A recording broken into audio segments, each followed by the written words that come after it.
So welcome back students, welcome to this interactive session week 5. So it is conducted by me. I am Suman Ganguly. I am a research scholar from IIT Kharagpur, and the instructor is Dr. Bhargav Mitra. He is a professor at IIT Kharagpur. So it is just 6:02, so I will wait for some time so that people can join and then we shall start, right? So we will wait for a few minutes before we start with the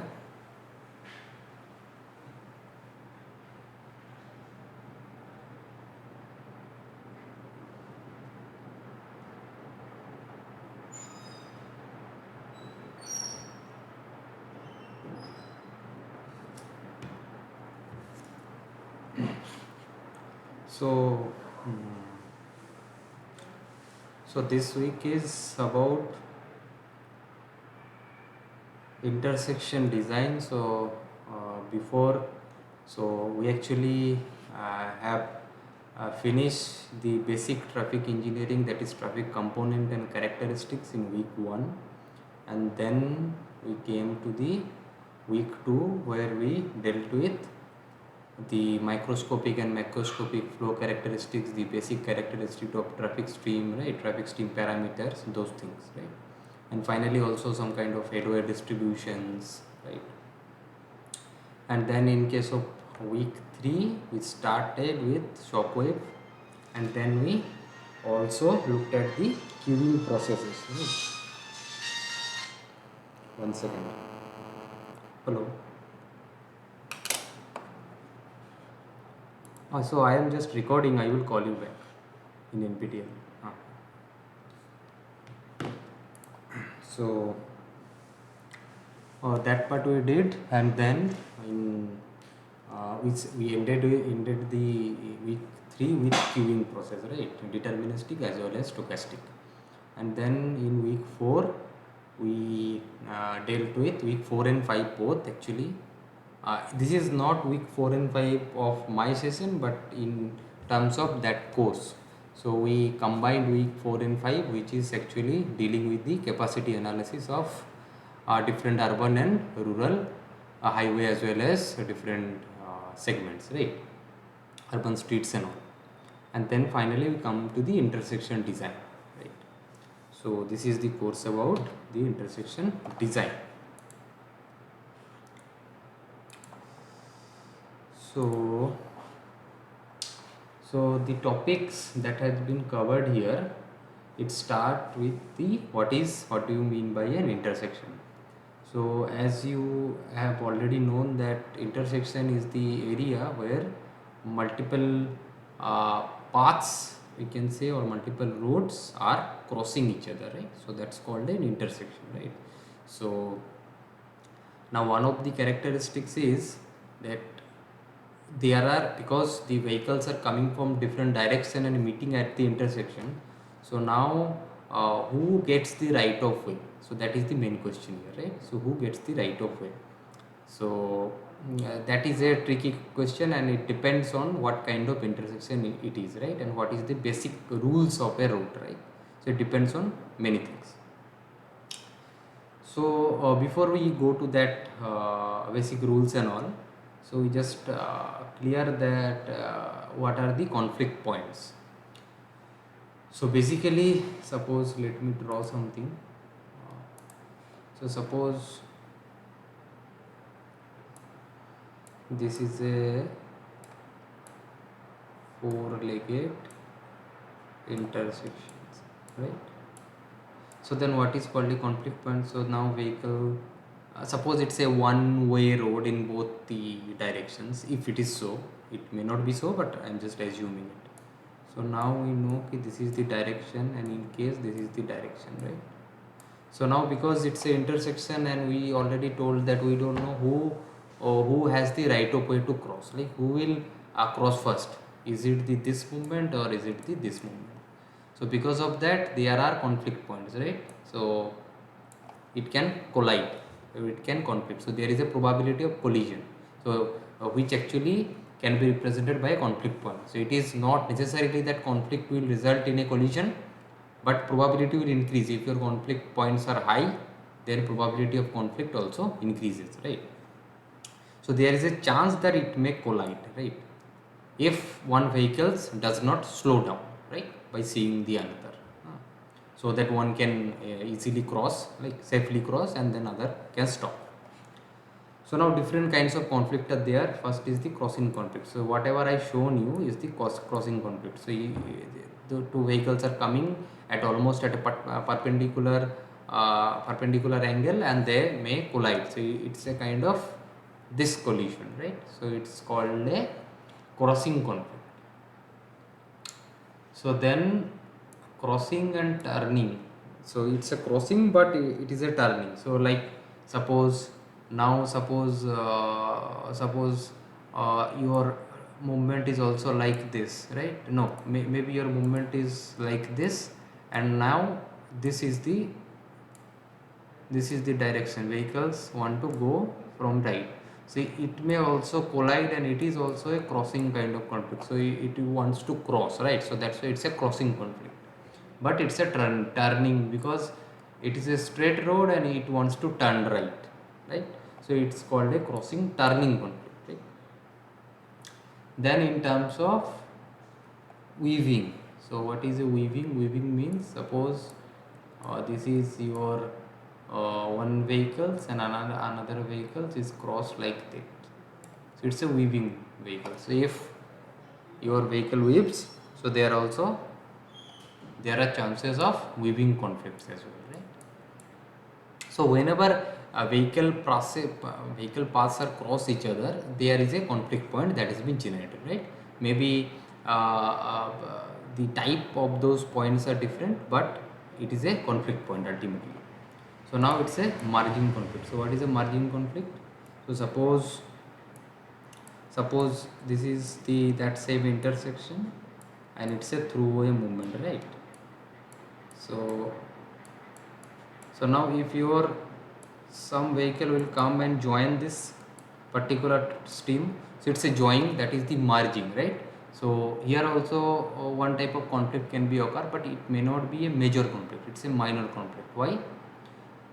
Because it is a side end collision, not a head to head collision. So head to head, or like this type of collision, if it is occurs, or this type of 90-degree collision, these are almost head on collisions, it's a major conflict. But in terms of this weaving and merging and diverging, these are actually minor conflict. So there is also something called major, other things are called minor, right? So these are two types of conflicts. So what is a diverging then? So diverging is if your some movement is coming here and some movement diverge to this stream, so it's a diverging movement, right? But for this stream it may be a merging, but for this stream it is a diverging one, right? So these are the concept of what is the intersection, and because there is a intersection, so suppose there are no intersection in a road, right? So it's a all is straight, so it is not possible, because then how do you want to connect the road to the nearby area? So you should have some kind of intersection at some point, right? So as it is inevitable to inevitable that intersection will exist, so it is also that the conflict points can also exist. So if conflicts that exist, that means there is a chance of collision. So the basic purpose is how do you reduce the conflict points, right, in an intersection. So that is also, you can say, the aim of the intersection. So one of the aim, not the primary aim, but one of the aim is to uh, uh, that all the movements or all the vehicles can safely travel across through the intersection, right? So another point is that because intersection is a junction point, so if one vehicle gets the priority, other vehicle has to stop or something, right? So they will also incur delays, right? So also the intersection purpose is to within a reasonable delay, vehicles should cross the intersection, right? So that is also another aspect of an intersection, because intersection usually cause major delays, right? And always you cannot avoid the intersections, right? So now to reduce the accidents and other things, so there are three types of things that can be done here, right? So space segregation, time segregation, and priority control, right? So see, priority control means, suppose you have this, suppose, let me just erase it. It looks messy actually.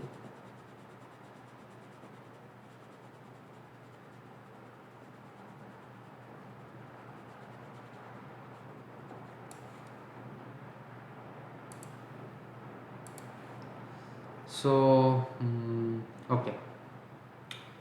So suppose again I am drawing the intersection. So suppose this is the intersection,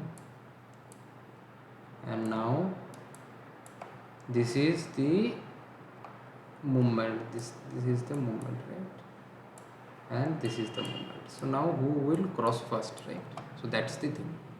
Uh, so the thing is that in priority control we use three types of control. One is called the stop control, one is called the yield control. So what it does, stop control means these vehicles, maybe vehicles or this vehicle, depending on many factors. One of the factor is where the volume is high, so that will get the priority at which leg of the intersection the volume is high, and at the other leg maybe it's a minor intersection, there are less volume. So here mandatory there will be a stop sign and vehicle has to stop. It's a mandatory that you have to stop, right? So this kind of thing can be there, and then it gets the priority. And in case of yield, it does not necessarily, this movement is not necessarily has to stop, comes to a stop. It may just see, it may slow down and see if there are any vehicles are coming from the other side of the road, and if there are no vehicles, it can safely cross the intersection. So it's called the yield. So they are the passive control, right? No, sorry, priority control. So now space and time segregation. So basically space segregation means, suppose you are here, you design a roundabout, right? So it's a space that segregates. So now you see directly there are no crossing, this kind of conflict point has been avoided. So rather it's a side on collision. So major has turned into minor, and also you reduce the vehicle speed. So your conflict severity is also reduces, right? Because you cannot travel through a great speed through this junction, right? So it's called a space segregation. So now what is called a time segregation? So this time segregation means you install a signal, right? So what we does in case of signal, some movements are allowed and some movements are not allowed during a particular green time. So suppose in this direction, whenever the vehicles are flowing this direction, mandatory there is a red sign, and as soon as this is over, it initiates green here, and it initiates red here. So now your this vehicle, so automatically your conflict points are reduced, especially the major conflict points. So now, so in terms of space segregation, uh, like roundabout, you may design some kind of channelized island to segregate the movements, right? If you imagine the barrier on a divided road, that is also kind of space segregation, so that your two-way movements does not intermingle to each other, right? So that's also called a space segregation, right? Using space, you want to segregate the movement so that your conflict point is reduced. So now we come to the levels of intersection control. So see, levels of intersection control means, so okay, let me discuss, then you will actually get that what does it mean. So there are basically three levels. This is the level 1, and then level 2, and then level 3, right? So level 1 is passive control. Passive control means actually theoretically there is no control. So we did not assign this kind of priority control devices or any kind of space related designs or any kind of signals, right? So it is basically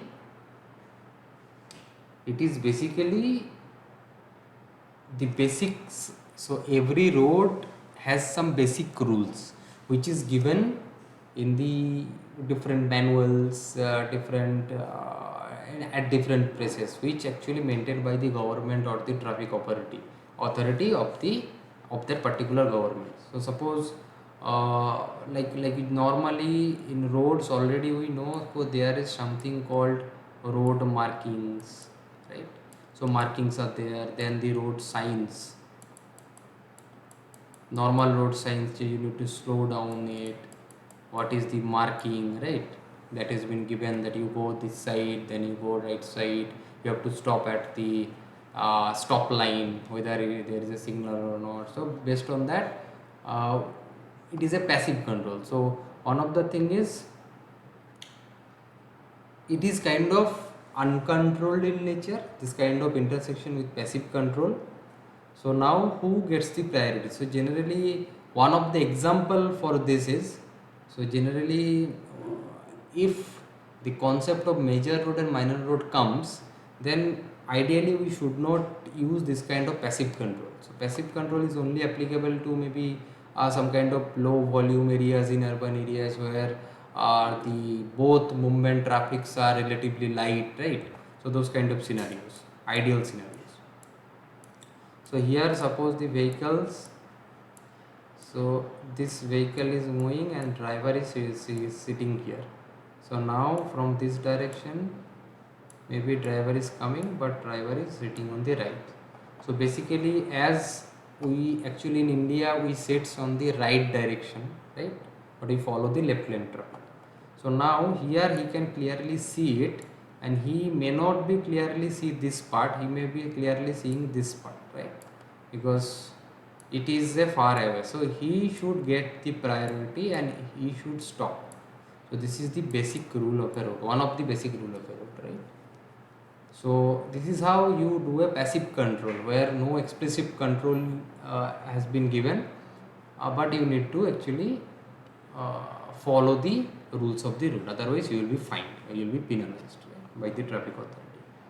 So now the second level is whenever your traffic volume gets higher, or suppose your conflict point increases, because as your traffic volume goes higher, so there is a chance that your conflict point might increase, right? So in that case we actually use either this yield and stop control, right? So now as it is increases along a particular path which may be called as the major road, and the other conflicting path may be called as the minor road, right? So then there is a need to install some kind of yield sign, or we can use some kind of rotary or different traffic islands to minimize our conflict points, because now your road traffic volume is not that low. So along a particular direction it becomes something higher, right? So now you need to install some kind of these things.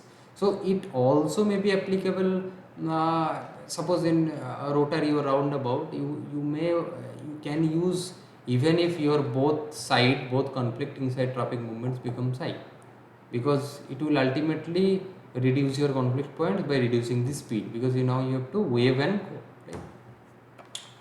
So this is the concept of semi control. So now we can come to the active control. So active control means either we have to install signals, so traffic volume is very high, even your roundabout fails. So even if you install roundabout, either it increases delay so much, or even after installing roundabout there are problems that are occurring. So now you want to completely segregate and completely stop the opposite movements, right? So that there are no conflict points and the vehicle movements are also regularized, right? So in that case you can install signal. So suppose now you see that after installing signal also you may find that delays are sky high for minor roads, right? Because everything has been given to the signal. So now because your delays at minor roads are very high, your pedestrian crossing is not provided, or if it is provided, so you are so if you give priority, if you give some kind of green and some kind of pedestrian crossing to the minor road, so then your major road is like a national highway, so or any uninterrupted facility, so you cannot actually do it. So that's why you use grade separator, right? So in urban area you may call it a flyover, in other area it is a kind of interchange. So there are many kinds of interchange that are there. uh, so one is called the trumpet design interchange, another is the uh, partial clover leaf, then the half full clover leaf, and so on and so forth. So actually I think it is some diagrams are also given in the PPT, in the actual course material in week 6. So I suggest you just go through them. I think you will get the understanding that how it actually eliminates the conflict points. So it is almost segregating all the conflict points based on the what kind of grade separator you want to design, right? So then next the side triangle. So now let me again erase this.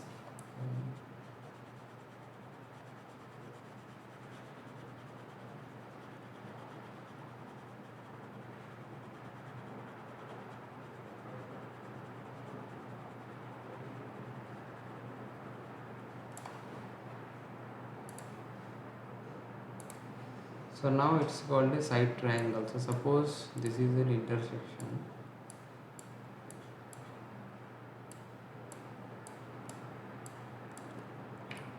So now suppose it's a building. So now you see suppose this is a vehicle and this is another vehicle. Suppose this is A1 and suppose this is A2. So now you see, you at this point or less than this point you are approaching the intersection, both the vehicles are approaching the intersection, right? So this is the intersection, but they do not have the visibility because this is a building. So if this is a building, so you cannot see each other, right? And then what happens, suppose you are traveling at a speed of 45 or 50, here also maybe 50. So if you only you will see these vehicles whenever this vehicle comes here and you will also comes here, then you have the visibility direct, you will able to see. So now this is your distance d1 as soon as you just see the vehicle, and this is your distance d2. So now if your vehicle at that current speed, if it is not able to reduce his not able to come to a full stop before less than or equal to that, less than to that, suppose stopping distance is less than to that, greater than is d1, so then it's fine. But if suppose your stopping distance is greater than d1, then obviously there will be a collision. If your S2 is also greater than D2, then there will be a collision. So one of the condition has to be satisfied. So now this is called the stopping distance. Stopping distance means stopping side distance rather. So after seeing the any object, suppose here it's a vehicle, now you want a full stop from that particular speed because you need some you need to apply deceleration, then you will be a come to a stop, right? You cannot immediately stop. So there is a distance that is called a stopping side distance. So if it is greater than d1, so there will be a collision. If your other vehicle is stopping, that there might not be a collision, but ideally it should be less than your d1 as well as your d2. So now this triangle, so here also it is not very visible, but this triangle is called the side triangle. This vehicle and this is a side triangle, right? So that's what I said, you have to have provide some shapes. So now see, so if there is a building, and suppose your this at the current speed, suppose this maximum allowable speed is 50, at this speed it is not sufficient. So what you can do, so either you can reduce your speed, so you can reduce your speed, or you can provide here that reduce your intersection is approaching, reduce your speed to maybe 30. Suppose in 30 you can, after seeing, you can sufficiently come to a stop. So either you will give some warning beforehand, like in the upstream, or what you can do, you can remove this building. If it is not possible, then what can you do? You can say that you have to stop here before you cross at least one of the movement. If it's a minor movement, you can say that you have to stop here, or you have to yield. That's what you can do, right? Otherwise there will be a collision because there is a conflict point. So that's what about the side distance and intersection approaching vehicles. So now that's what we are also discussing. So suppose now uh, you cannot uh, you cannot actually decrease the design speed, because it might hamper the design speed of the highway. So it is not possible, or it is not feasible for you to decrease your design speed, right? So if it is so, and if you cannot remove the obstruction, right, so now your side distance is not sufficient.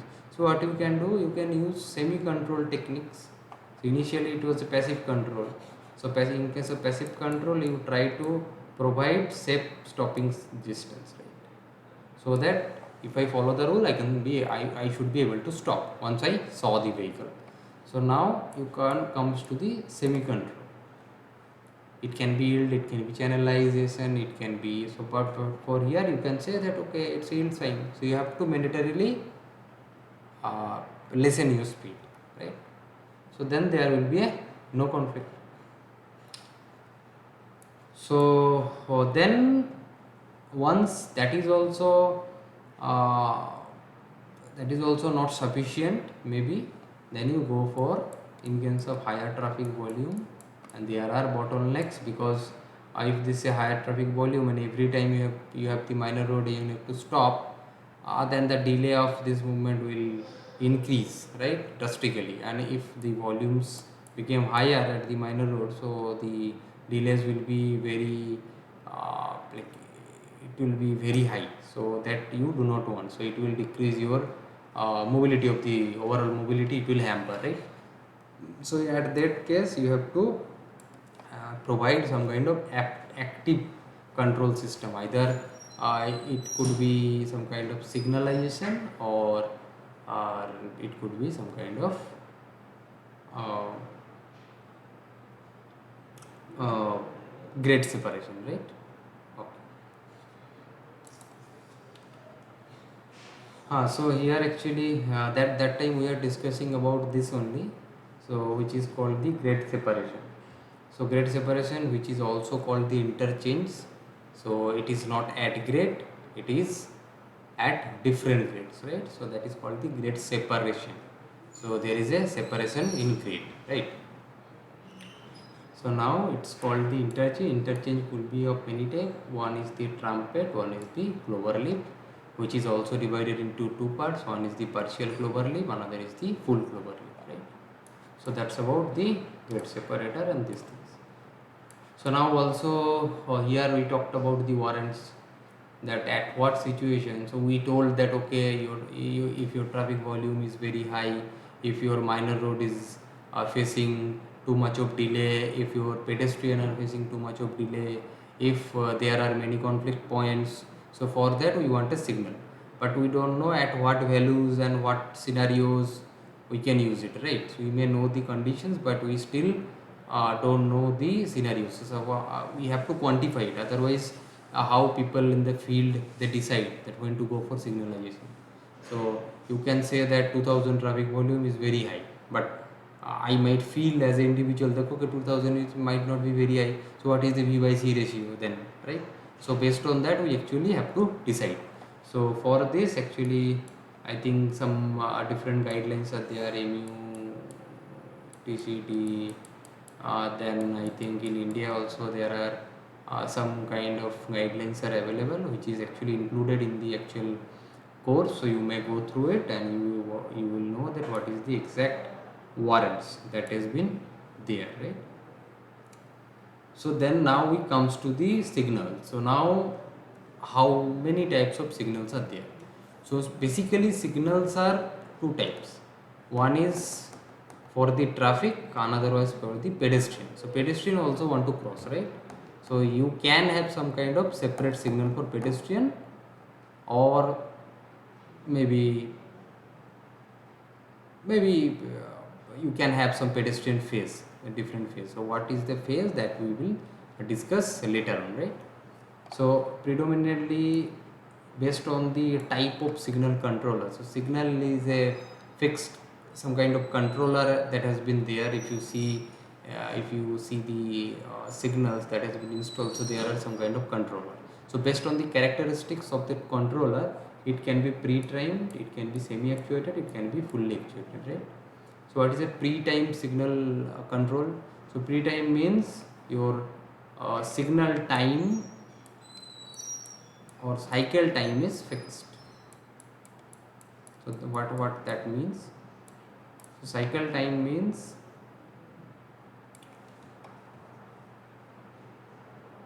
cycle time is the time that has been allocated to a particular cycle. So we know that there is a green phase, there is a red phase, right? So if you add green and red, so it's a total cycle time, and it is fixed. So suppose it is 60 second and your green is suppose 40 and 20, so it's a fixed. That is called a fixed time signal, right? So then what is called the semi-actuated signal. So in case of semi-actuated, you know the term is actuated. Actuated means we have some sensor placed on the roads. So if it's a intersection and if it's a minor road and if this is a major road, so in this cases, suppose we are going through this and it is going through this, right? So here actually we place the detector. So in case of minor approach, if there is greater traffic volume, so initially this is getting the priority at all times, except if we have some demand threshold key, this many vehicles, if it is waiting for this much of time, or along with it there is some green threshold key, okay, we have given maybe continuously some 300 seconds of green, which is too much, and then we find that also it detects that there are many people as well as maybe vehicles or demand, traffic or traffic demand or pedestrian demand, which is accumulating at that particular leg. So what it will do, it will give this a go, right? So that it will clear all the vehicular accumulation as well as the pedestrian accumulation. So this is called the semi-actuated. Now in terms of fully actuated, what we have sensor placed on major as well as minor approaches. So it will detect both, and based on some logic, maybe you're obviously because it's a major road, so suppose your major road may be getting the priority, but in case of fully actuated, we prefer uh, on those scenarios when you are actually minor road traffic volume also is on the higher side. It's not, you may call it a minor road still because there may be less traffic volume, but it's not on the lower side, it is also actually picking up. So you then, to minimize that delay also, actually we want to use this kind of fully actuated traffic signal controls. Okay, so let me just again go and erase these things.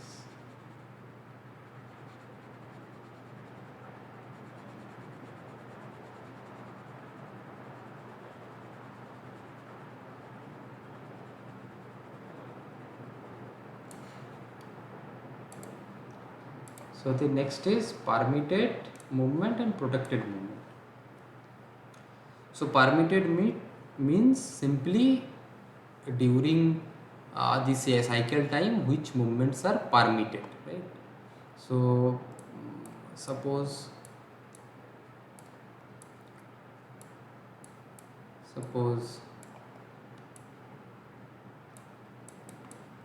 this is a divider, right? Suppose this movement, this movement, this movement.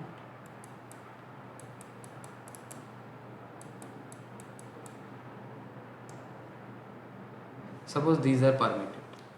So that means it's a permitted during same green time. Here there is a green, here also there is a green, it is permitted. And if whenever it is come, it will become red, here actually this movement and this movement, and suppose this movement and this movement, maybe this movement, those are permitted, right? So this can be called a permitted. So at what time which movement is allowed, which is simply called a permitted movement, right? So it is a protected movement.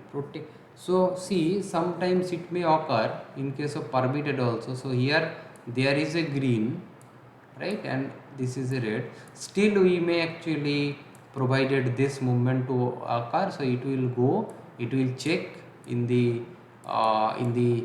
divider area, right, or on the curb, that whether there are any vehicles. If they found there are no vehicles, it will find the gap and it will go. So it is also permitted movement, right? It is not that the conflict are always 100% removed. So it is significantly removed because maybe this traffic volume is not that high, it is low, so you may permit it also, right? So it is called a permitted movement, right? So now if I want to make it a protected movement, this movement, so I will not allow any kind of conflicting movements. So conflicting means here this is conflicting, so this we won't allow. This is also conflicting, this we won't allow. This is also, this may create conflict here, so this is also we won't allow. So maybe we will allow this and we won't allow anything, right? So this is called a protected movement. Sometimes in case that your certain movement is causing severe problems with conflicting movements which actually results in accidents, so we actually, you may want to um, reduce those conflict problems, right, along by giving by giving protection to the to those critical movements, right? So now what is called a protected permitted phase. Okay,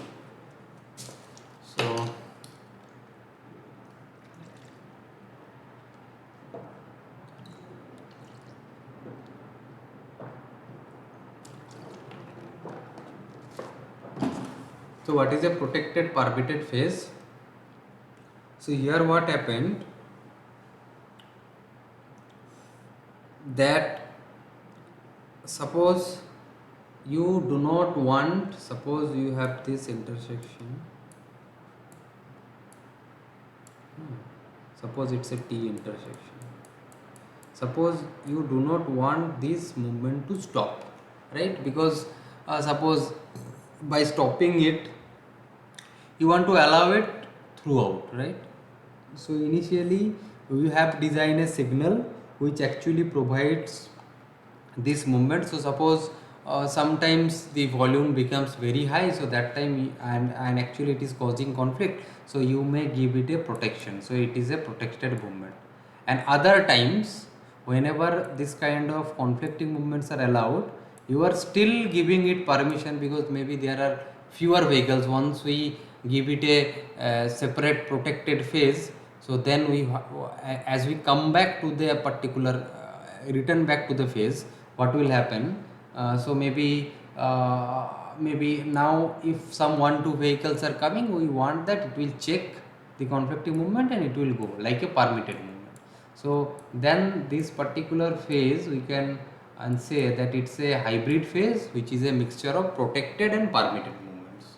So this is done sometimes so that unnecessarily your right turning movements are not stopped, and even after a while there may be, because it is checking the gap, and if your volume on the two roads are very high, so maybe what can happen that after some time, so there could be many vehicles and queuing, which may impact the this movement as well, right? So this movement as well. So to resist that, after a while we are giving a new phase, which is a protected phase in addition to the permitted phase, so that whatever a vehicle queuing are there, it can clearly within a few seconds it will clear, right? So that's how you can also minimize the overall delay. So it's called a protected permitted phase. So also actually I did not talk about what is a phase. So phasing is, suppose you saw that you have two conflicting movements, right? So suppose you saw that you have two conflicting movements. So now the purpose is, the idea is to how to segregate those movements. So for that you actually decide that, okay, so suppose there is a T intersection like that. So what is the conflicting? So this is not a conflicting, but if I allow this, it will conflict, right? So I want to segregate this movement and this movement, right? But at the same time I can allow this movement to happen, this straight movement, right? Even sometimes also I may allow this movement, it will also not create major conflict, it's a minor conflict, right? So now see, I am allowing this, I am allowing this, I am allowing this. So this is almost, this sequence is not creating any conflict with each other, right? So it's a phase, it's called one phase. In the next phase we want to see that whether other movements are not colliding, means this movement, then what about the this and this, right? So based on that we will decide the second phase, and so on and so forth.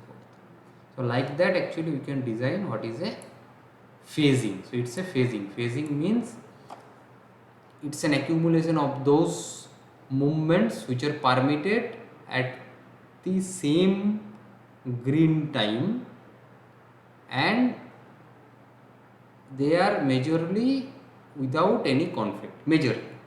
Sometimes some exceptions are there, but majorly they won't create any conflict. So based on that you want to design. So this is one phase. Now you have some other phase, maybe which will consist of this movement as well as this movement, because this is remaining. Or if you want that, okay, so you may say that, okay, this is also creating conflict, crossing turning conflict, but okay, this may create crossing turning conflict, but if the volumes are very low, so we may give them the permission, or even we may segregate them, right? So everything is possible here. So now so that was the phasing concept. So based on that, something is called a phase diagram, where we actually this is one phase 1 and another phase diagram will be what, maybe this, maybe you are allowing also this, maybe you are allowing also this, right? So maybe in case of third, maybe you are allowing this, you are also allowing this, you are also allowing this, right? So maybe if we want to make a 3-phase system, so it is second phase, and then it may be called as a phase number 3. So this concept actually has been introduced recently by Highway Capacity Manual 2016. So basically it is actually in the US they have developed. So basically I was talking about the protected permitted phase, right, where actually there is a overlapping of phase. So same phase sequence, actually it is occurring on the next phase or some portion of the next phase as well. So for that, actually what we draw is a ring diagram. So here actually phase diagram, we only see the movements which are non-conflicting or least conflicting, and then we add them up and call a phase diagram, right? So here actually what happens, so we take the only the lane groups, not based on the movements, right? So for each lane, whether it's a shared lane, whether it's a non-shared lane or exclusive lane, and that based on that actually we do the ring diagram. So actually I have included a problem, so maybe we can discuss, and at the time of discussion maybe you will get to know, or maybe if you have went through the PPT also, you have some understanding about the ring diagram. But whether this concept is directly applicable to the Indian scenario, that I am not sure of, because the scenario may not be same in US and in India, but it is there in the ASEAN. So yeah, based on that, whatever I was discussing, there is called a movement group and there is called the lane group. So movement group is based on the this phasing, right? Whatever I said, phasing. So based on this phase, you can see that this is a movement group 1, this is a movement group 2 or phase 2, and this is a movement group 3, right? So this is a movement, this is a movement 2, and this is a movement 3, right? And this is three movements. So now how to decide the green, because they are actually you are giving them a green, right, 30 seconds, 40 seconds. So how to decide that? Because see, your traffic volume here may be 200, here may be traffic volume 600, here may be traffic volume 450. So now what to do, how to decide? So your green time, minimum green time should be such that your all the vehicles will be able to flow through them easily, right? So that should be the purpose. So that's why we have to calculate the volumes or each of the movement within a phase and see whichever governs the not only maximum V, here actually we calculate V by C. So what is the maximum capacity of that particular movement group, and then what is the volume, critical volume. Critical volume means whichever is the highest V by C ratio, which is actually governing our G. That's how we decided what is the G, or what is the minimum, not cycle but G here in this case. So now based on this we got something, based on here maximum value we will get something, and based on that here we will get something.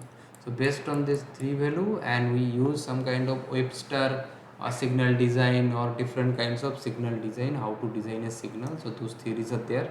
I think it is there in the next week 7 or maybe week 8 it is included. So that time you will get to know the details. But based on this we actually can design that what is the total signal timing, what should be the green time of each phase, and so on, right? So that's why it is very important to distinguish between the movement group and lane group. So lane group is applicable recently by using the ring diagram. So that's what I said, what is the critical movement group, and here actually critical lane group. So this actually comes because, see, now you have a overlapping thing, and you are considering the overlapping thing at both the in both situations, right? So here suppose I am saying that I will give this a priority, here also I will say I am giving this a priority. So if it is not governing the design, it may not directly impact, right? But if it is governing the design, so then actually there is a problem, right? So how there is a problem? So actually you see this volume is not flowing through, means not flowing through a particular time period. It is flowing through this time period as well as this green, right? But we consider that it will flow through this one time separately, which is not true, right? So then what you can do, right? So now you just use critical lane group concept, where you use each lane separately, right? So you want to use each lane group separately. So if you want to design it for the two phase also, you have to design it as a combined. So here you combine, you are not combining, but in case of lane group you will combine. So that will actually give you a ring diagram. So how that will give you a ring diagram?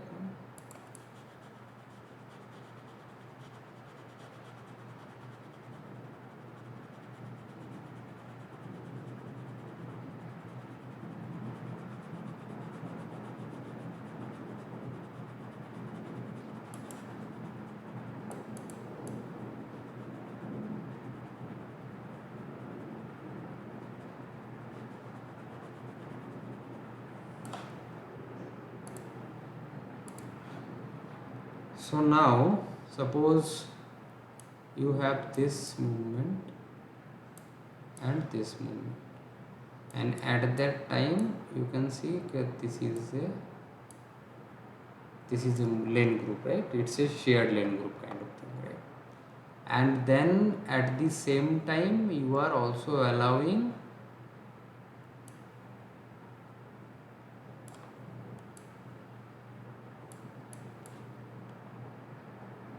suppose at the same time you are allowing this movement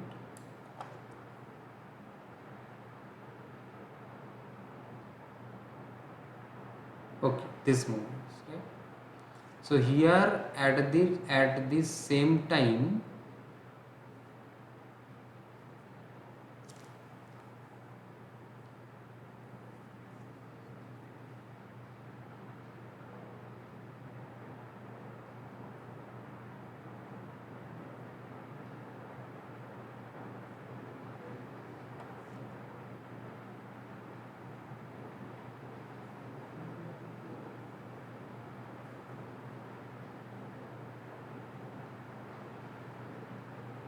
you are allowing this left turning movement, and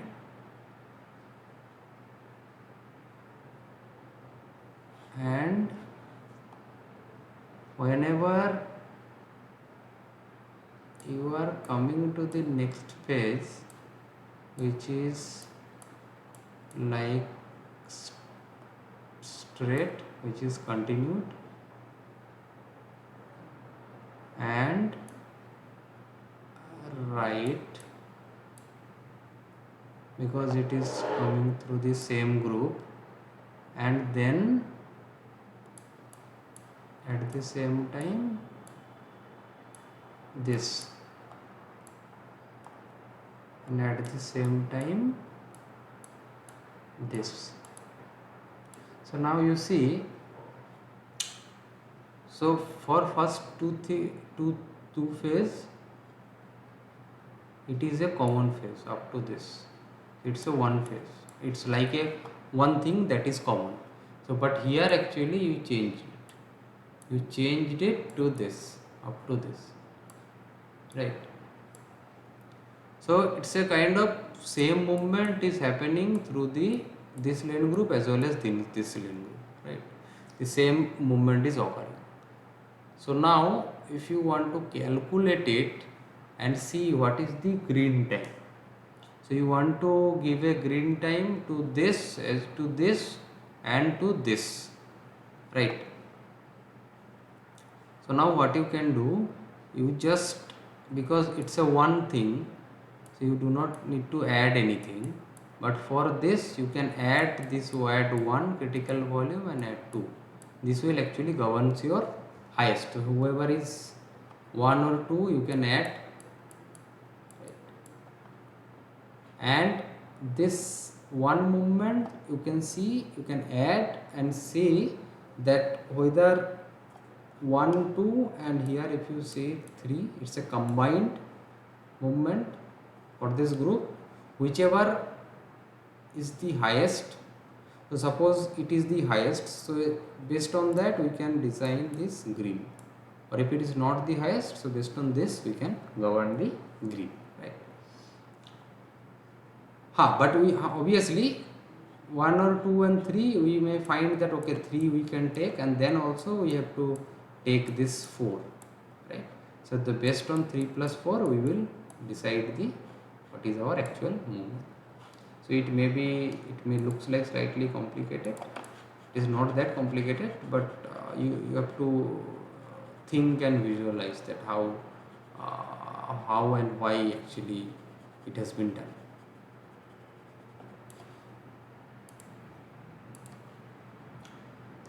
Okay, so what we get? Critical. Okay, so suppose vehicles are stopped at a signalized intersection.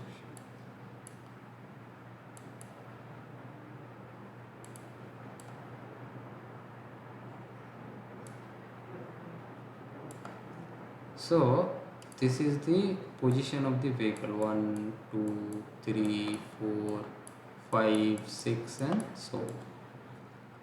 So now if it is a red signal and your vehicles are stopping here, right? So after it turned green, so there will be some time, some reaction time will be there for the drivers, right, for the initial some vehicles, because now if your red time is on the higher side, so now you switch off or you turned off your vehicles or you turned off the engine, and now after green you will have some time before you react. So at that scenario you will go through, and then actually other vehicles might catch up. So see, for initial some vehicles, because of the high reaction time, our headway is like this, and then actually it is a constant headway when signal is turned to green. So this headway we actually called a saturated headway, because there are many vehicles, now they are wanting to go, so it's a saturated headway, right? It's called a saturated headway. And because there is a lost time because of the initial delay of the vehicles, it is called the startup loss time. So now something is called also the clearance loss time. So why it's a clearance loss time? So at the end of green, suppose there is a green, so then it comes yellow and then it comes red, right? So yellow is saying that you stop. So there are some time that has been given for you to stop before actually next movement starts to reduce the conflicts, right? So in terms of YOLO also, sometimes what happens, so what actually it happens, so because in YOLO primarily there is no vehicles which is traveling, although there are some vehicles which are actually travels, so that is a separate issue that we will discuss later. But ideally during green time, and then whenever this movement is red, other vehicles start flowing. So during this yellow, no vehicles are actually practically are going, right? It is just to clear the vehicle. If some vehicle is stuck, it may clear. So most of the yellow time is been unutilized, right? So that's why it is called the clearance loss time. So due to the clearance, what is the time that has been lost, right? So now we know that what is the yellow. Now all red time is given, although you have some yellow interval, but if it is not fine tuned enough, or if it is not judicially decided based on the field conditions, sometimes what happens, vehicle may stuck on the road, right? Vehicle will stuck at some difficult scenario they may encounter like this.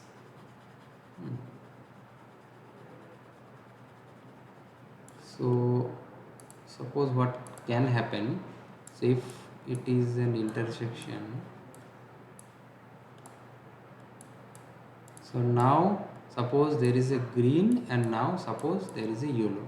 Suppose some vehicle is here. Now if now he has to stop. Suppose it is traveling at a certain speed v. Now if it can stop before the stop line, so suppose your stopping side distance is enough, right? So at that speed it can stop, so it will stop. But if some vehicle is here, so because the minimum stopping distance is this, it might stop here, and then this vehicle will start to run. So now what happens, actually it is not able to clear it, right?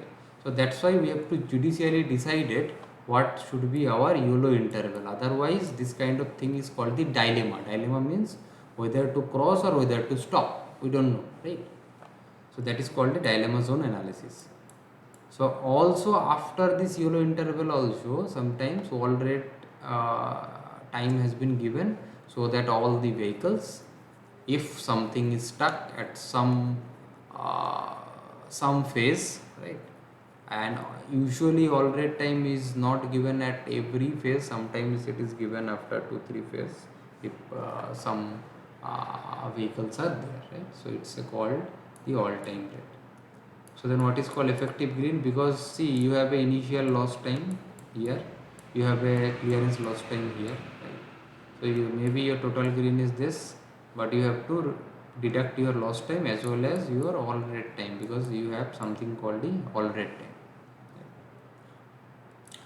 So now the concept is extended green or end gain. So what happens? So see, if some vehicle is there in dilemma zone, so it should be able to clear. That's what I question is. Either it should be able to stop, or at any scenario it should be able to clear the intersection, right? So if this is so, then the thing is, initial portion of yellow actually it has been utilized by the vehicles for clearing the intersection. It may not be so which way. Suppose some vehicle is here, so he will be stopped because his distance is this, but this vehicle may not stop, it will utilize that yellow interval, right? Some portion, at least some initial portion.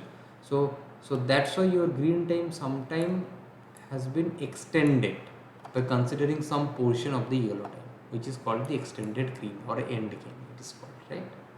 So I hope it is clear. So now that's what I said initially, that what is called a saturated headway. Saturated headway means after some initial vehicles are there, after we get a some kind of uniform headway, right?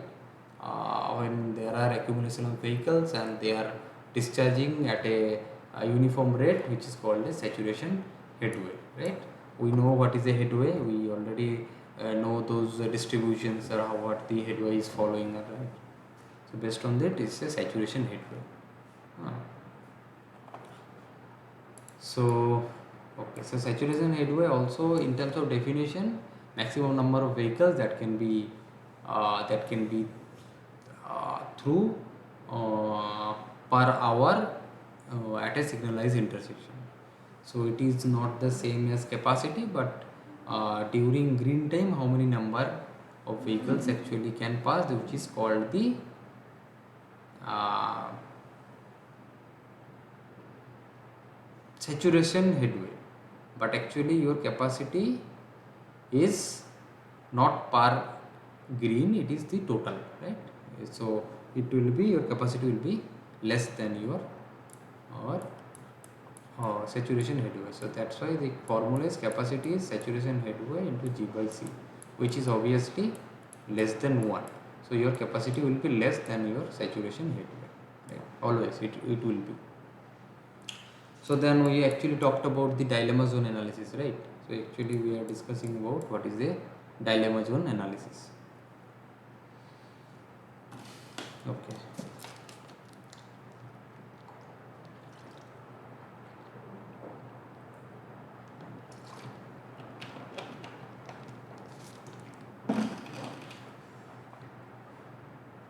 Let me again erase this screen.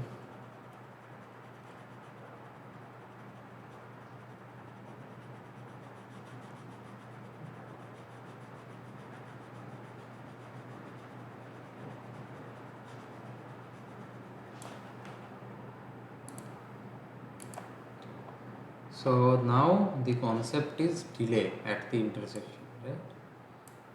Basically the average delay at intersection, particularly on signalized intersection or maybe sometimes unsignalized intersection. So there is something called a stop time delay. So that means what is the time that the vehicle stopped, maybe on the queue, maybe due to signal it is stopping, maybe because there are a large number of queues, so it is stopping and it is going, it is stopping and it is going. So it is called a stop time delay, right? So now what is called the approach delay? So suppose due to due to some kind of intersection with a signalized or unsignalized, so vehicle up to this vehicle speed is like free flows, the desired speed of, not maybe may not be the free flow, but the actual operating speed is 50. Now because of this, now it starts actually decreasing his speed, right? Because of signal, so it is decreasing, then maybe it is waiting here on the queue and then it is going, and after the green it is actually reaching his speed. So at the, so that the point of deceleration and at the point of acceleration. So what is the time, at what point is decelerate and accelerate, and then this, what is the time it stopped, right, or spent.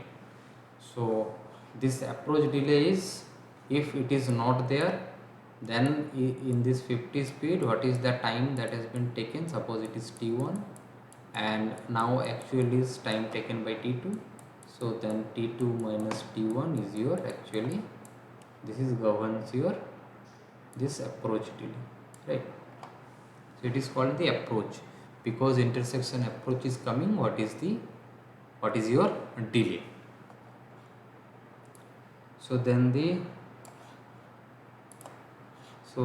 travel time delay. So travel time delay means, suppose at a particular hour of the day, what is the time that you are basically, suppose this is the intersection and suppose this is the intersection conflict area where actually right of way is not given, right? So now suppose a vehicle is traveling from this point to this point, so what is the travel time in the free flow time and what is the travel time right now? So if we deduct the t2 minus t1, that will actually give you a travel time t, right? So then something called, which is a control delay, right? So control delay actually is a component of t1 plus d2 plus d3. So already we told what is the approach delay. So there is an intersection and we are approaching the intersection and we are actually facing the deceleration delay, the stop delay and the acceleration delay, right? So now that approach delay is d1. But usually what happens, because your one signal, so your one signal might impact your next signal as well, right? So suppose you have a closer pack of signals, so and your signal is a oversaturated signal, right? VYC is greater than 1. So if it is oversaturated signal, so there are always your skew spillback, which we actually talked about sustained spillback, cyclic spillback, right, in the previous capacity analysis, those things. So there is called a sustained spillback. If there is a sustained spillback, so queues are always be there whenever actually you are start calculating or vehicles are coming. Actually there are a queue of vehicles are always initially it is present, so it is not able to dissipate all the vehicles within that cycle period. So based on that, it is D3, it is the initial queue delay if it is a oversaturated signal. But sometimes what happens, your signal is designed for V by C ratio 0.8, but your actual V by C ratio is 0.9, right? For that also there will be some additional delay that will be occur. But in case of approach delay, it is just for approach, it does not depend on the actual demand, right? So it is irrespective of demand what is the uniform delay, right? So here actually what happens, it is the that component which is coming due to the demand capacity imbalance, right? So now if we add this D1, D2 and D3, it is actually called the control delay, right?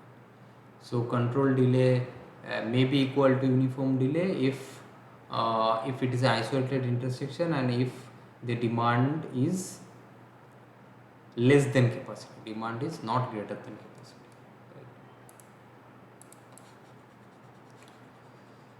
right? That is what actually here also written is something called as uniform delay in first case, which is D1, and the D2 is incremental delay, right? And the D3 is initial Q delay. So these are the three delays.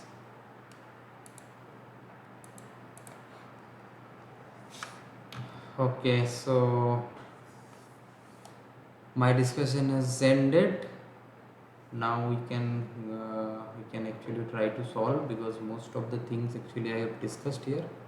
So maybe you can try and solve this. Some 5 or 6 questions are there, so maybe you can try and actually guess that what would be the right answer, right? It will also help you in solving your next assignment, that is for week 6. So you may do it.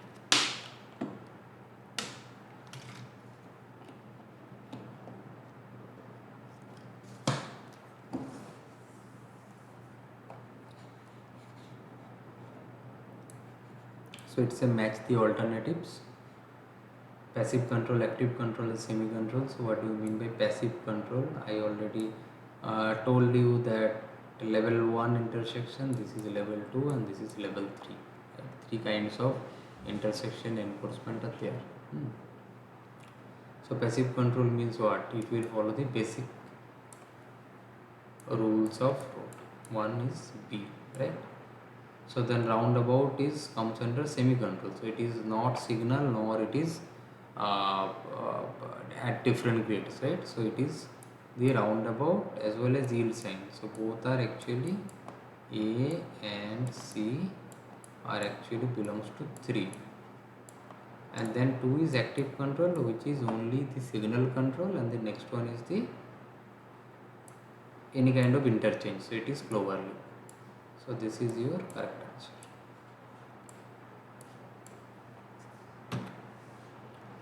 So then the next one is, with respect to signal control operation, which of the following statements are true?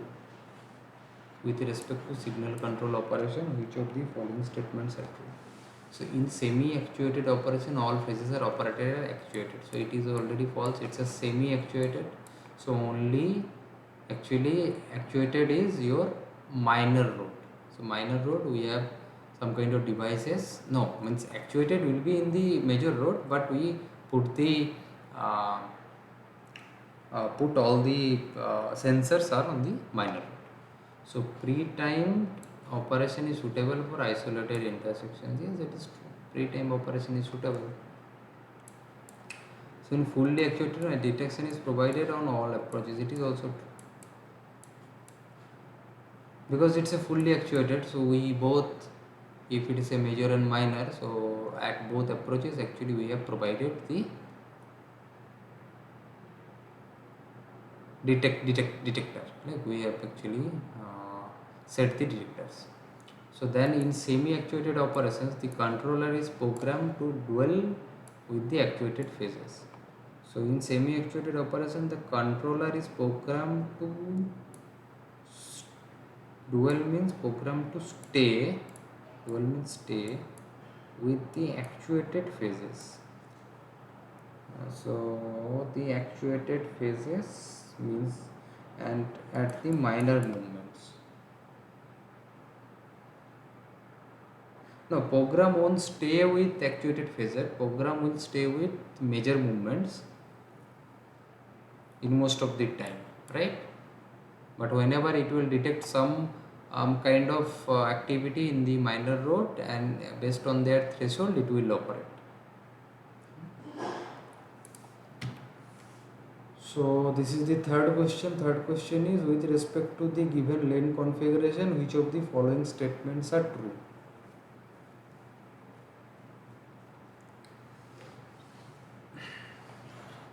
So the total number of lane groups. So how many number of lane groups are there?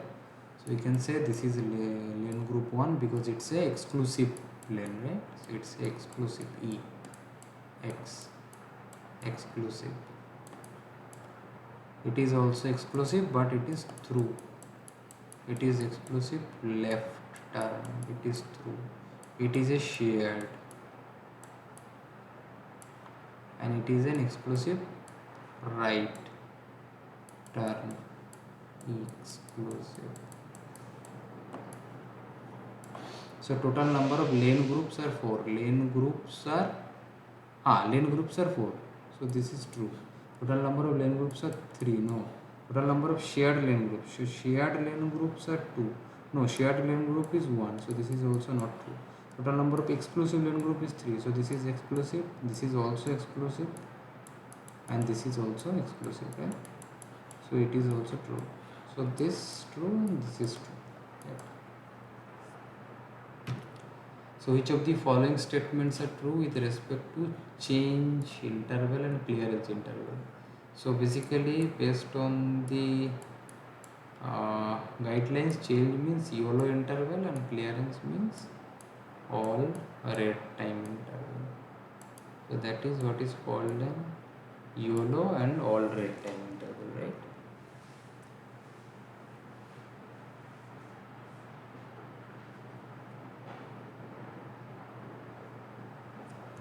So the change interval means the YOLO interval once the driver and impending change in the right of way assignments. Impending change because it's a YOLO, now you have to stop and someone else will get the priority or the right of way, right? So actually it is true. Inaccurate clearance interval. Clearance means all time rate. Inaccurate, if we give all time, it may lead to creation of a dilemma zone. So see, dilemma zone is when you have the YOLO. Whenever you have the AR, it is not that clearance. It is, if some vehicles are there, it will be gone, right? So it won't create the dilemma zone. IT Institute of Engineers recommends minimum value of change interval. No, actually 1 second they told that you can have the clearance, that is all red time has this. So it is also not true, it is false. It is also false. Clearance interval, that is again the AR interval, provides additional time for a vehicle legally intersection. That is also true. So now it's a ring diagram, not a phase diagram.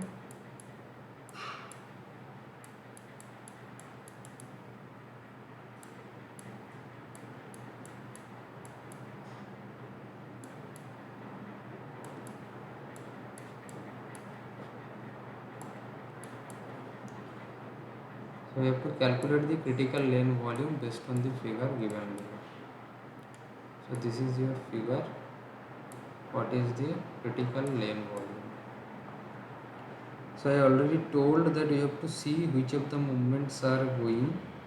So this is, you can see that it starts with this, and then that time your this movement is also allowed. So your vehicles is like this, so this can actually go, and after it ends also, whenever this movement has started, it is also going on, right? This is actually going on. So now once that is ended, now your vehicles runs through this. So you have to calculate, because whenever it is operating, it is only operating, but it is operating also at this stage, so you have to consider it as the one, and then also it is operated through this stage, you have to consider it also a combined phase, not a separate phase. So now, because based on the lane group we can calculate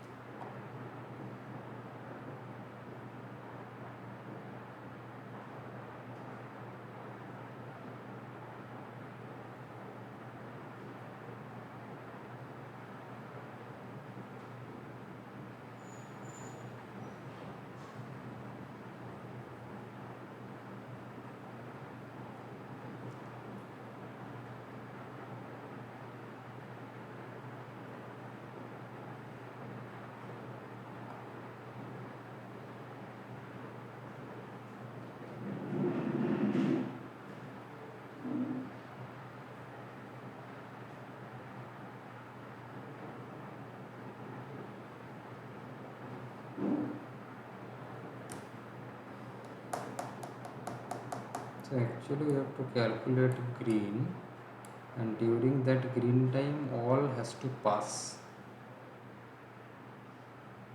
So based on each lane group we have to do it, not the movement. Oh,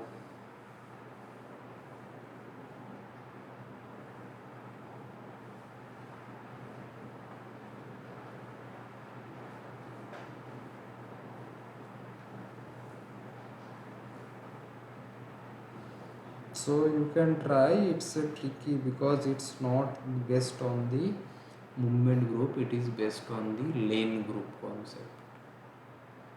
What should be the critical lane volume?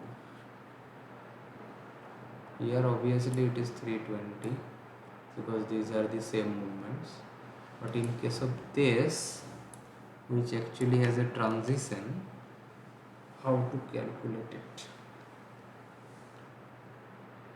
So your vehicle comes through this and left, and it can be goes through this, not at the same time, but at that time it is permitted. Whenever this is permitted, because it's left and that is also permitted. Okay. So now based on the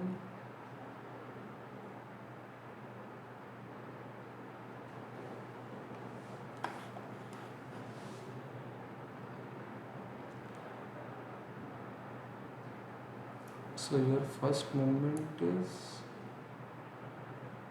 this and this. You can have a green, but if you decided at the green here, so it may not be able to do it, maybe because the volumes are high. So you have to decide it through this. Now again you have to compare this as well, because you want to compare this green and that green, if you want to give it here, then it might not be sufficient. So you have to calculate this green, and based on that we can give, right? So maybe you need to think. That's a very important thing. You have to think how to do it.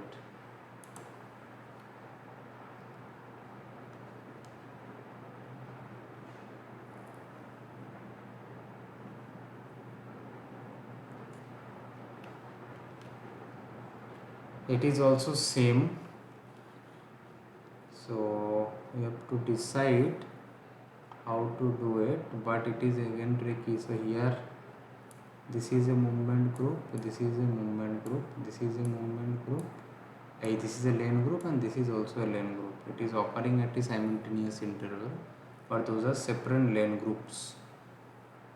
So that's why the 450 will go on, here 420 will go on, right? And here also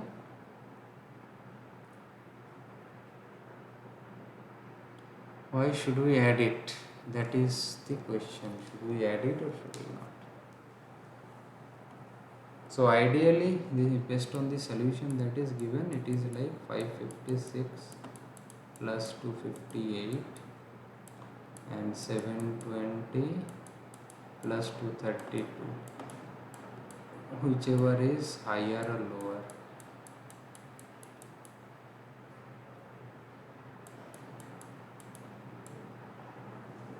Right, based on that we have to decide.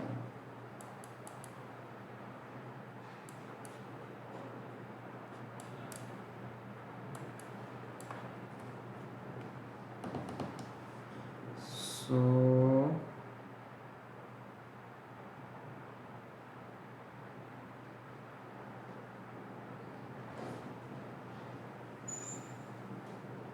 actually what I found that if you add it, whichever is higher, so here you add it, here you add it, whichever is higher, and here also whichever movement is higher. Based on that actually you have to do it, which is the highest, means the total critical lane volume. So you may able to calculate it.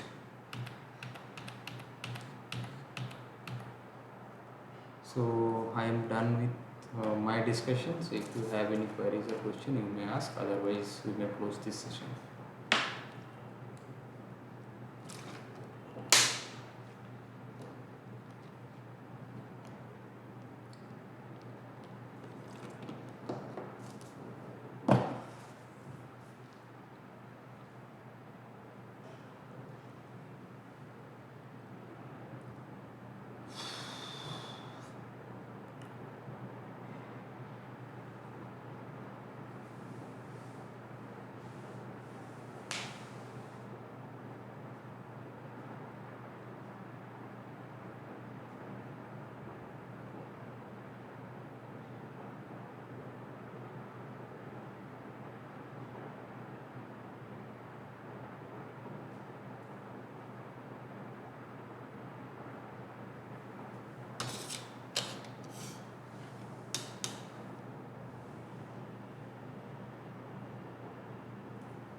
Okay, if you have no questions, then maybe I will close the session, right? So let me close it. So we will meet on the next week and we will continue this discussion on intersections, especially how to design those intersections, right? Considering different things. So, okay.